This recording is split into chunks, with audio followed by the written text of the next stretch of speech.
তোমাদের মাঝে চলে এলাম আমি সুচিত্রা, ছোট্ট একটি ব্লগ বা ভিডিও যেটাই বলো না কেন নিয়ে। তো মেয়ে স্কুলে চলে যাওয়ার পরে মেয়েকে নিয়ে কর্তামশাই চলে গেছে। তো ঘর দুয়ারের অবস্থা দেখো, এমনি ঘর মোছা ঝাড় দেওয়া সব হয়ে গেছে।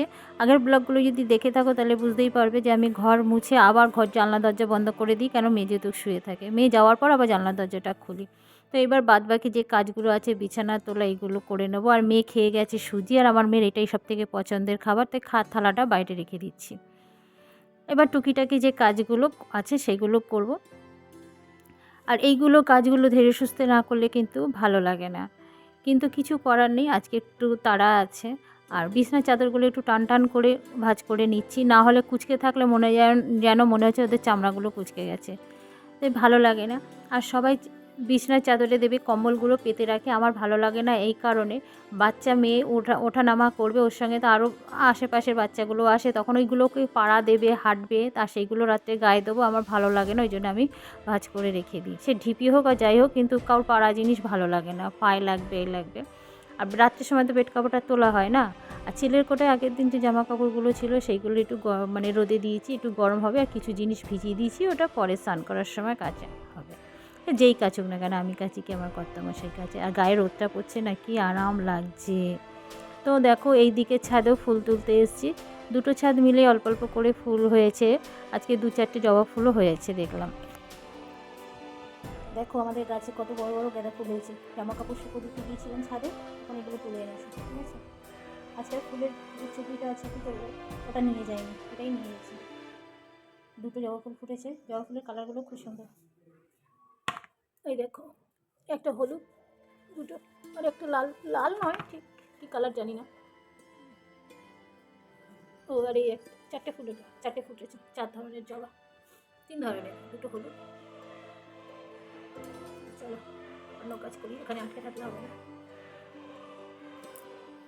তো রান্নাঘরে গিয়েছি, রান্নাঘরে যেতে তারপরে রান্না হয়ে যায়, তখন কাস্টমার এসছে, তো কাস্টমার একটু করলাম। তোমরা হয়তো জানো বা জানো না যে আমার ছোট্ট একটি বাড়ির সঙ্গে একটু এইসব কাজ করি টুকিটাকি। তো নিজেরটা চলে যায়। আমরা মেয়ে, তো আমরা ঘরও যেরকম সামলাতে পারি, বাইরেরটাও সামলাতে পারি। আমার আগে দোকানটা বাইরেই ছিল, মেয়ে হওয়ার পর আমি দোকানটা ঘরে নিয়ে এসেছি। তো এখন একটু কাস্টমারের চাপটা কম, কেন রানিং কাস্টমার একটু কমই পাওয়া যায়, কারণ একটা মেন রোডে থাকলে যে কাস্টমার হয়, একটু ঘরের ভিতর তো একটু কাস্টমার কম হবে, এটাই স্বাভাবিক। তো এইদিকে মোটামুটি রান্না কমপ্লিট হয়েই গেছে। ফুলকপি আলু চিংড়ি মাছ দিয়ে ঝোলটা করলে মোটামুটি হয়ে যায়। এদিকে করেছি ভোলা মাছের ঝাল, আর টমেটো চাটনিটা বাসি ছিল মানে আগের দিনের ছিল। আর ওইদিকে আমার দিদি ভুষো চিংড়ি মেখে একদম রেডি করেই দিয়েছে, ও ভেজে দেয়নি, কারণ আমরা একটু বেলা করে খাওয়া হয় আমাদের। আর দ্বিতীয় কথা হচ্ছে আমার কর্তামশাই একটু গরম গরম খায়, আর দিদির যেহেতু সকালে রান্না হয়ে যায়, ওই জন্য দিদি বললো তুই যখন খাবি তখন তুই ভেজে নিবি। আর ওইদিকে ফুলকপি আলু চিংড়ি মাছটা ঝোল তো হচ্ছে। তো আমি সেইভাবে না আজকে ব্লগটা করতে পারছি না, কারণ একবার করছি একবার দোকানে যাচ্ছি, যার ফলে আমার একটু ব্লগটা করতে আজকে অসুবিধেই হচ্ছে। আর রান্নাঘর দিয়ে দেখছি ওই বাইরের দৃশ্য, ওই বাড়ির মানে গাছটার দিকে তাকাচ্ছি, যে দেখো হাফ পুড়ে গেছে আর হাফ সবুজ হয়ে গেছে। আর এদিকে আমি একটা মিস্ত্রিকে খবর দিয়েছিলাম গ্রিলের জন্য, আমার গ্রিলের অবস্থাটা খুবই খারাপ, চেঞ্জ করার জন্য, কিন্তু ও বলছে পুরোটাই চেঞ্জ করতে হবে। তো আর কি করা যাবে, বললাম তাহলে এখন থাক, একটু অসুবিধে আছে। তো মোটামুটি তরকারিটা হয়েও গেছে, শুধু জিরের গুঁড়োটা দিয়ে নামিয়ে দেবো। চাউ করেছিলাম, মেয়ে টিফিনে চাউ নেবে বলেছি তোমাদেরকে, একবারই চাউটা অনেকটাই সেদ্ধ করে ফেলেছিলাম। চাউটা খানিকটা তুলে রেখেছি, এই চাউটা দিয়ে একটু পকোড়া করে নেব। শীতের সময় একটু পকোড়া এসব খেতে ভালো লাগে, তো চাউ দিয়ে করবো। আর সকালবেলায় আমি খেয়েছিলাম কালকে গোলা রুটি করেছিলাম রাতে, সেই গোলা রুটি তো একটুখানি ব্যাটার ছিল, সেই গোলা রুটি আমি আর শাশুড়ি মা করে খেয়েছি। ওই মিষ্টি, এখন একটু মিষ্টি খাবো, মিষ্টি খেতে মন চাইছে, আমার মিষ্টি খেতে খুব ভালো লাগে। তবে হ্যাঁ, তো সন্ধ্যার সময় আবার কাস্টমার করছি, মেয়েকে ক্যারেটেতে পাঠিয়ে দিয়ে। তো কী আর করা যাবে, ব্লগটা সেভাবে করতে পারছি না, তো মনটা এমনিও খারাপ হয়ে রয়েছিল। তো তোমাদের সঙ্গে কিছু ঘোরার ভিডিও শেয়ার করছি, যদি ভালো লাগে তো লাইক করে কমেন্ট করে সাবস্ক্রাইব করে পাশে থেকো। আর কি, সবাই ভালো থেকো, সুস্থ থেকো। মন যখন খারাপ হয় না, তখন দেখবে কোনো কিছু করতেই ভালো লাগে না। তখন মনটাকে ঘোরানোর জন্য এই সব একটু ঘোরার জায়গা, গল্পের বই পড়া, এই সব কিছু করলে মনটা যদি একটু ফ্রেশ হয়, তাই ভিডিওটা দেখতে দেখতে মনে হলো না এইগুলো একটু শেয়ার করে দিই।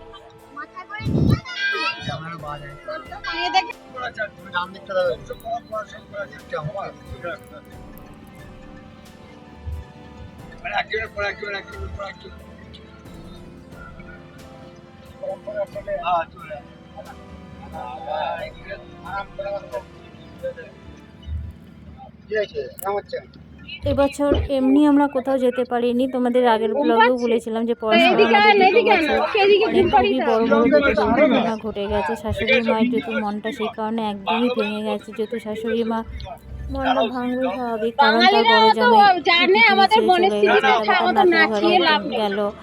তো সেই কারণে শাশুড়িমাকে ফেলে রেখে আর ঘুরতে যেতে ইচ্ছে করছে না, কেন বয়স্ক মানুষ। তারপর আজকে আবার একটা কিছু ঘটনা ঘটলো, মানে কিছু কথা, যার জন্য মনটা না আরও ভারাক্রান্ত হয়ে গেল, যে ভালো লাগছিল না মনটার ভেতর, কেমন যেন একটা মনটা মানে হচ্ছিল অস্বস্তি। কিন্তু কিছু করার নেই, এর নামই জীবন, সব কিছু নিয়েই চলতে হবে।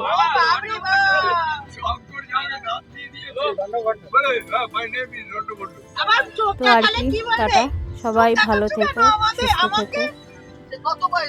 যদি কোথাও ভালো লাগে লাইক করে, কমেন্ট করে, সাবস্ক্রাইব করে পাশে থেকো।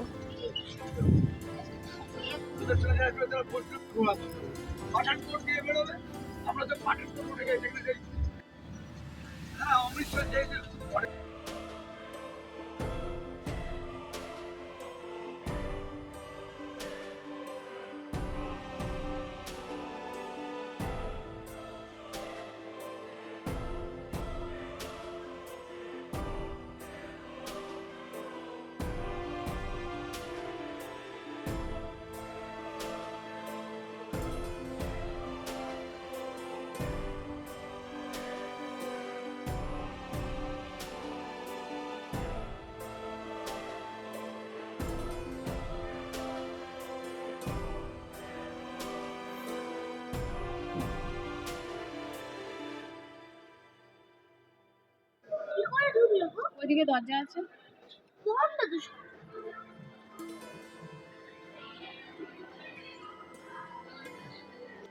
সুন্দর বা হেভি লাগছে। এবার ঘোরা, ওইদিকে ঘোরা, এবার তুই আবার করবি প্রথম থেকে।